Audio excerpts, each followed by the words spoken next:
안녕하세요. 기획재정부 지정 전주대학교 운영 전북지역경제교육센터 장유경 강사입니다. 우리 친구들 돈을 잘 관리하는 법을 배우는 시간입니다. 자, 돈은 어떻게 사용하는 게 좋을까요? 네, 바로 제목에 나와 있는 것처럼 잘 쓰고 잘 모아야겠죠? 오늘의 내용은 크게 두 가지, 용돈 그리고 저축과 절약에 대해 알아보겠습니다. 우리가 살아가는 데 필요한 물건을 사기 위해서는 무엇이 필요할까요? 네, 맞아요. 돈입니다. 그런데 우리 친구들은 지금 당장 일을 해서 돈을 벌 수 있을까요? 네, 지금은 돈을 버는 것보다는 돈을 사용하기 위해서 용돈을 받습니다. 어른들이 용돈을 주시는 게 당연할까요? 아니죠. 그럼 용돈은 왜 받아서 사용하는 걸까요? 미리 돈을 관리하는 방법을 알기 위한 좋은 방법입니다. 용돈에서 용은 쓸 용자를 쓰고 영어로는 포켓머니, 스펜딩머니로 말하기도 합니다. 부모님이 주신 돈을 우리 스스로 일정한 범위 내에서 마음대로 쓸 수 있는 돈을 얘기합니다. 그러나 마음대로 쓸 수 있다고요 함부로 쓰면 될까요? 잘 사용을 해야겠죠? 용돈은 얼마나 받는가가 중요한 게 아니라 잘 사용하는 것이 더 중요합니다. 그럼 지금부터 돈을 잘 사용하는 방법을 알아볼까요? 우리가 용돈을 받으면 뭘 할 수 있을까요? 학용품을 사거나 선물을 사거나 저축을 할 수 있고 기부도 할 수 있습니다. 그럼 여기서 퀴즈! 세 가지 중 무엇을 먼저 해야 할까요? 맛있는 걸 먹어요? 저축해요? 기부해요? 정답은? 네, 저축을 먼저 해야 합니다. 그 이유는 나중에 남은 돈 저축할 거야 하고 나중에 보면 돈이 남아 있을까요?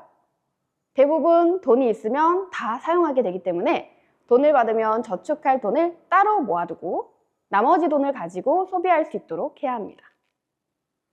저축할 돈을 따로 빼놓고 나머지 돈을 사용할 때도 순서를 정해야 합니다. 만약 필요한 것과 원하는 것이 있다면 필요한 것을 먼저 사야겠죠? 그런데 여기서 헷갈리면 안 되는 게 저한테는 이게 필요한 것인 것 같아요 라고 생각할 수 있을 텐데요. 잘 구분할 수 있는 방법은 필요한 것은 반드시 있어야 하는 것, 원하는 것은 없어도 되지만 있으면 좋은 것이라고 생각하면 구분하기가 쉽겠죠. 이야기로 쉽게 설명하자면 경제 그리고 금융이라는 이름을 가진 두 친구가 있었어요. 경제는 시력이 점점 안 좋아져서 안경이 필요해졌습니다. 그래서 경제와 금융이는 안경 가게에 갔어요. 안경을 살펴보다가 금융이는 집에 안경이 이미 너무 많이 있지만 새로운 예쁜 안경이 마음에 들었어요. 결국 경제와 금융이 둘 다 안경을 사게 되었습니다. 여기서 산 안경은 경제에게는 필요한 것이 되지만 금융이에게는 원하는 것이 되겠죠. 우리 친구들은 물건을 살 때 잘 생각해서 구분해서 사면 돈을 잘 쓸 수가 있게 되겠죠. 이렇게 금융위처럼 아끼지 않고 원할 때마다 함부로 쓰는 것을 뭐라고 할까요? 네, 낭비라고 합니다. 우리가 돈을 잘 쓰려면 낭비하지 않고 절약해야 합니다. 절약이란 함부로 쓰지 않고 꼭 필요한 곳에만 써서 아끼는 것을 얘기를 하는데 절약의 방법으로는 돈, 에너지, 시간 등의 절약을 할 수가 있습니다. 선생님이 여기서 절약해야 합니다 라고 얘기를 했더니 어떤 친구는 선생님 그럼 수도세도 아껴야 하니 변기물도 아껴야겠네요. 그럼 모아서 한꺼번에 내리면 물이 절약되지 않을까요? 라고 하는 친구가 있었어요. 그러면 될까요? 안 되겠죠. 오히려 그렇게 되면 청소를 하는데 물을 더 많이 쓰게 된다고 합니다. 절약이란 필요한 곳에 쓰되 함부로 쓰지 않는 것이라는 거 헷갈리면 안 돼요. 네, 함부로 쓰지 않고 우리가 절약을 해서 돈을 모으는 것을 저축이라고 하는데 네, 절약해서 저축을 해야 하는 이유는 무엇일까요? 미래를 위해서 모아야 합니다. 미래에 사고 싶은 것을 사거나 하고 싶은 것을 하기 위해서 저축을 합니다. 두 번째로는 우리 급할 때를 위해서 모읍니다. 사고가 나거나 갑자기 돈을 써야 될 때를 대비해서 저축을 하고요. 세 번째로는 돈을 관리하는 방법을 공부하는 데 도움이 됩니다. 미리 저축하는 습관을 기르면 돈을 잘 관리할 수가 있어요. 그럼 돈 관리를 잘 할 수 있도록 저축하는 방법을 알아볼까요? 네, 첫 번째는 책상 서랍에 따로 모아요. 책상 서랍에 따로 모으면 누군가 가져가거나 잃어버릴 수가 있어요. 좋은 방법은 아니겠죠. 두 번째로는 저금통에 돈을 모으는 방법이에요. 돼지 저금통에 돈을 모으는 친구들 있을 텐데 눈에 보이니까 코를 열거나 배를 열어서 사용하고 싶은 생각이 많이 든다고 합니다. 저금통을 이용하는 것도 저축의 방법 중에 하나지만 저금통에 모으는 것보다는 통장을 만들어서 저축을 하는 것이 가장 좋은 저축 방법입니다. 통장은 은행에서 돈이 들어오고 나간 상태를 적어주는 기록지를 말하는데요.